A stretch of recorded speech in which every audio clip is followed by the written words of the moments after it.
I'm going to preview the 1 seed Houston versus 2 seed Tennessee men's basketball game, which will literally be played tomorrow at 1:20 p.m. Central Time on CBS. And as of right now, Houston's favored by 3.5. And I apologize for looking down because I can't memorize all this stuff. And Houston on the year is straight 3-4, 19-1 in the Big 12. And what's crazy is that one loss was in overtime to Texas Tech by a point, while Tennessee is 30-7 overall and 12-6 in the SEC. So what are some players to keep an eye on for both of these teams? And I know Tennessee does have a player that already transferred out to Baylor, but he didn't play that much, so just make a heads up there. So obviously the first player for Houston to keep an eye on is LJ Cryer.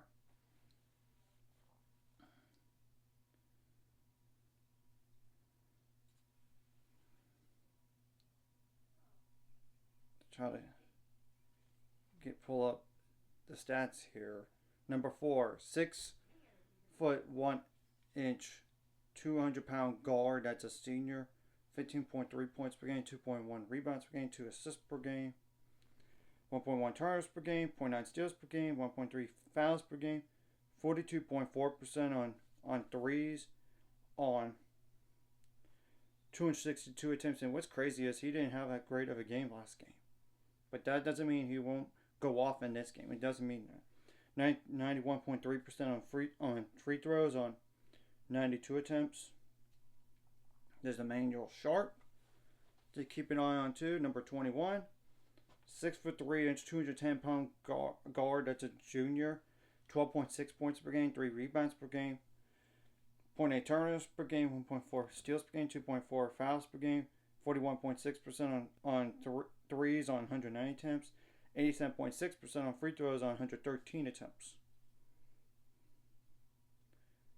And there's Milos Uzan, and he was the one that got the game-winning shot, by the way, and he went off against Purdue. And it was granted that was a 1-4 matchup, but it was practically at Purdue. They were closer to where the game was played, which I'll go over after I went over both teams' team stats here. Number 7, 6'4", 209-pound guard. That's a junior. 11.8 points per game, 3 rebounds per game, 4.4 assists per game, 1.4 turnovers per game, 1.9 steals per game, 1.9 fouls per game, 45.2% on threes on 135 attempts, 77.6% on free throws on 58 attempts. There's Jawan Roberts, and one thing to note for Houston, they don't have like 6'9" or above, but they could rebound the ball.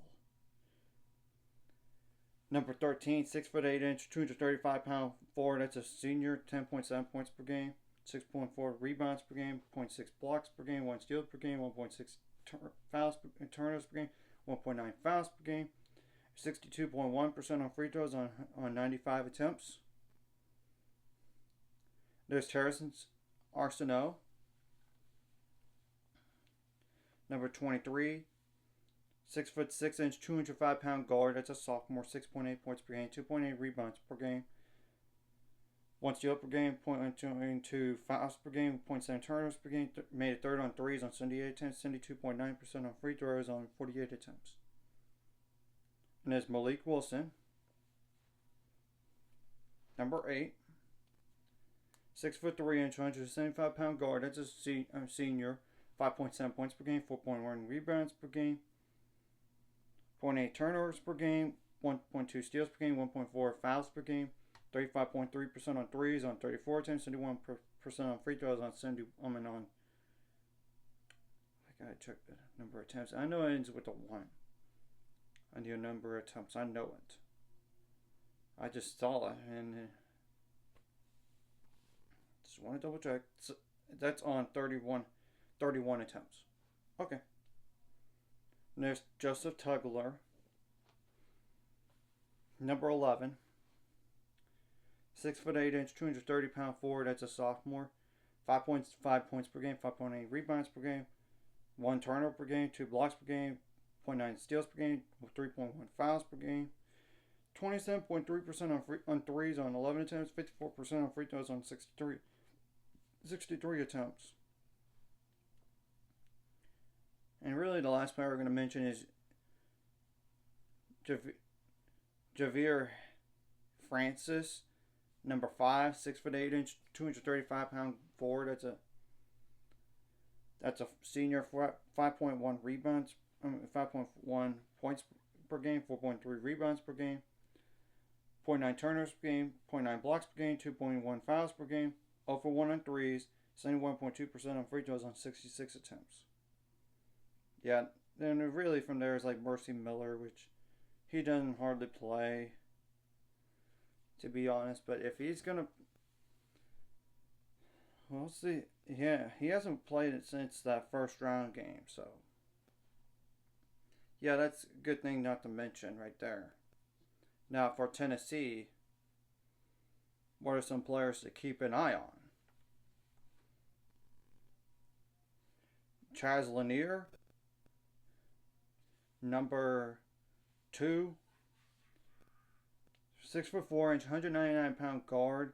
That's a senior. 18 points per game, 3.8 rebounds per game, 1.1 turnovers per game, 0.9 steals per game, 1.6 fouls per game, 40.5% on threes on 299 attempts, 73.9% on free throws on 92 attempts. And there's Zakai Ziegler, number 5, 5'9", 171-pound guard. That's a senior. 13.9 points per game, 2.9 rebounds per game, 7.5 assists per game, 3 turnovers per game, 1.9 steals per game, 1.9 fouls per game, 32.6% on threes on 193 attempts, 81.1% on free throws on 175 attempts. And there's Jordan Gainey, number 11, 6'3", 186-pound guard. That's a senior. 11.4 points per game, 3.3 rebounds per game, 0.9 turnovers per game, 1 steal per game, 1.8 fouls per game, 30.1% on threes on 156 attempts, 80.9% on free throws on 141 attempts. And there's Felix Akpara, number 34, 6'11", 235-pound forward. That's a junior. 7.2 points per game, 6.4 rebounds per game, 1.7 blocks per game, 2.4 fouls per game, 1.1 turnovers per game, 1 for 1 on threes, 71% on free throws on 62 attempts. Yeah, I forgot to mention Igor Milicic, the guy above him. My bad.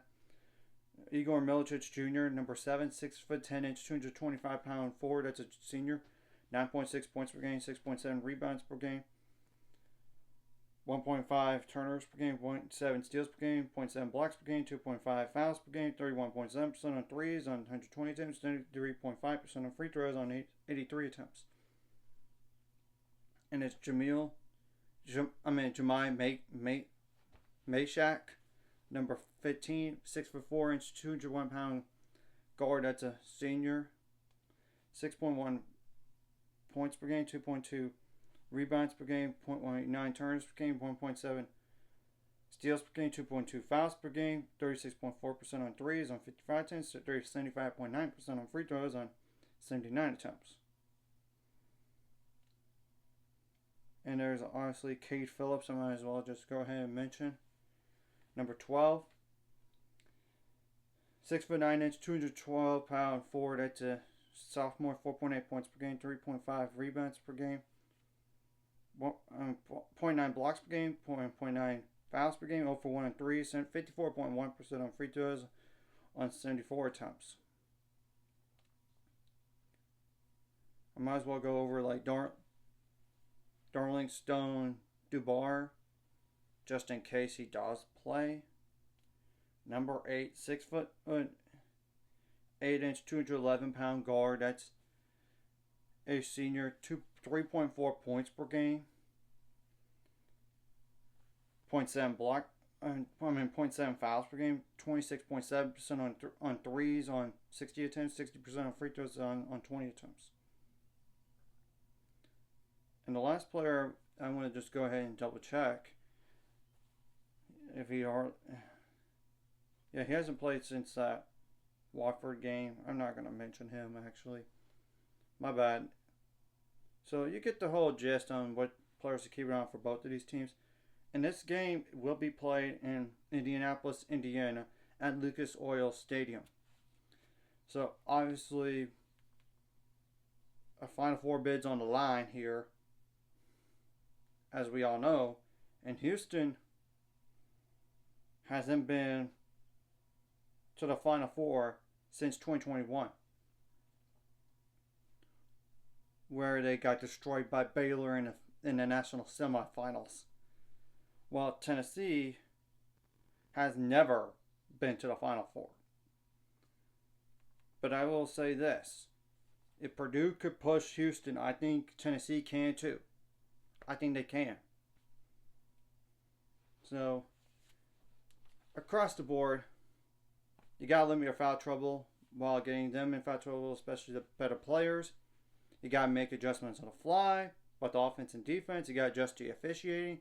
And you got to make plays to win. And do this for your seniors because you don't want them to lose in the Elite Eight. And it would be a big disappointment for Houston given what they returned and then they added through the transport of Milos Uzan. Of course, the same thing goes for Tennessee. And literally, you got to out-hustle the other team. That's just simple right there. And you got to be good in late-game situations, both offense and defense. You don't want to get yourself a technical foul or flagrant foul. You got to keep your composure. Now on defense, you got to limit the second chance. Limit the offensive rebounds because, look, it does make a difference on second chance points. It does make a difference. You got to limit the points in the paint. Of course, containing shooters, containing slashers. You got to limit their chances at the free throw line as much as possible. I mean, you don't want to foul so quickly that they go free throws for the rest of the game. I mean, you got to force some turnovers. You got to limit the transition points. Of course, same thing goes for points in the paint and 3-point shooting and free throws and second chance points. Yeah, and you need to shut down the best players as much as possible in this type of game. Now, on offense, sometimes your best offense comes from your defense, which leads into points off turnovers. Got to get some. You got to get some points in the paint. Of course, you got to take some good shots from three, and you got to make them count. Make your free throws count. Of course, you got to get some transition points. Second chance points does make a difference in ball games. Same thing goes for like free throws too. To be honest, you got to take care of the ball because you don't want to give the team some more possessions on the line here. So yeah, we're gonna have to wait and see what happens in all this. And will Tennessee do better than last year and go to a Final Four, or will Houston go to their first Final Four since the 2021 year, as in like 2020, 2021? You know what's crazy is last time Houston went to a Final Four, LJ Cryer was at Baylor, while Jerron Roberts was at Houston they're both freshmen at the time. I mean, both on their separate teams at the time. So yeah, it's a little interesting on that storyline too. So we're gonna have to wait and see what happens in all this. And Houston is a very good defensive team. Same thing goes for Tennessee. And if there was a 1 seed I would rather face if I was Tennessee, honestly, this would be the one. And because Houston does struggle at times with our offense, but not, they're a really good defensive team though. And obviously across the board, you gotta limit the scoring droughts in this type of game, or not just scoring droughts, but scoring runs in general. So you gotta have your defense step up. So we're gonna have to wait and see what happens. So anyways, if you like this content, hit the like and subscribe button. See you guys later on the road to 800 subscribers. Of course, ultimate goal is 1,000 more. So I want this. Of course, like a video, comment video really helps YouTube background. Some more people see it. Sharing the video does help as well.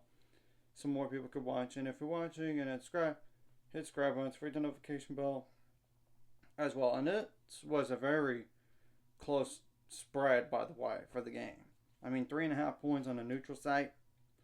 Will Houston go to the Final Four again, or will Tennessee go to their first one? We'll see what happens. And thankfully, these Elite Eight games are earlier than the Sweet 16 games. Just be honest. It doesn't make sense on the East Coast that they're starting so late. It's one thing I get if it was on the West Coast, but the East Coast, come on. But that's just me, folks.